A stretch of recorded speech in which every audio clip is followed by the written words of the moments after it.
Hello viewers, welcome to my legal channel. आजची legal maxim आहे actio पर्सोनलिस मोरिटूर कम persona. ह्याचाच अर्थ काय होतो की a personal right of action dies with the person. ही लॉ ऑफ टॉट मधली खूप महत्त्वाची मॅगझीन आहे.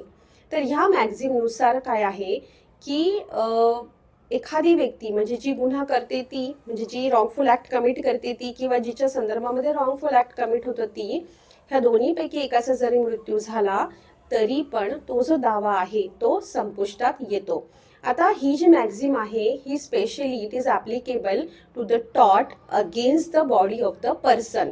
म्हणजे व्यक्तिगत स्वरूपाचं जेव्हा एखादा कृत्य घडतं, जसं मारहाण झाली आहे किंवा इलिगल इम्प्रिजमेंट केली गेलेली आहे, एखाद्याची रॉंगफुल इम्प्रिजमेंट केली गेलेली आहे, ठीक आहे, किंवा एखाद्याने एखाद्याला इजा पोहोचवली, तर अशा स्वरूपाच्या गुन्ह्यामध्ये काय होतं की ज्या व्यक्तीला इजा झाली आहे किंवा जे मारहाणीमध्ये एखाद्याला सपोज इजा झाली आहे, तर ती व्यक्ती काय करणार की दावा दाखल करणार नुकसान भरपाईचा.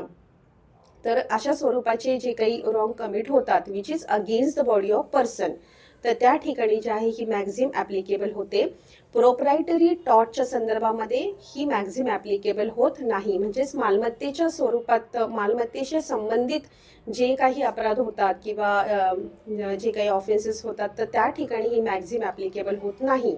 कारण की सपोज एखाद्याने एखाद्याची प्रॉपर्टी जी आहे ती फसून स्वतःच्या नावावर करून घेतली किंवा ट्रान्सफर करून घेतली किंवा परस्पर विकली, तर अशा ठिकाणी काय होतं की ती रॉंग कमिट करणारी व्यक्ती जी आहे ती, किंवा जिच्या अगेन्स्ट जे रॉंग कमिट झालं आहे ती, ह्यापैकी कोणाचा जरी मृत्यू झाला तरी it pass out to the legal heir ला ही पास आउट होते. तर ह्या ठिकाणी अशा वेळेस तो दावा जो आहे तो संपुष्टात येत नाही. तर आजची ही मॅगझीन तुम्हाला समजली असेल, होप सो. आणि चॅनेलला लाईक करा, सबस्क्राईब करा, शेअर करा. Thank you so much.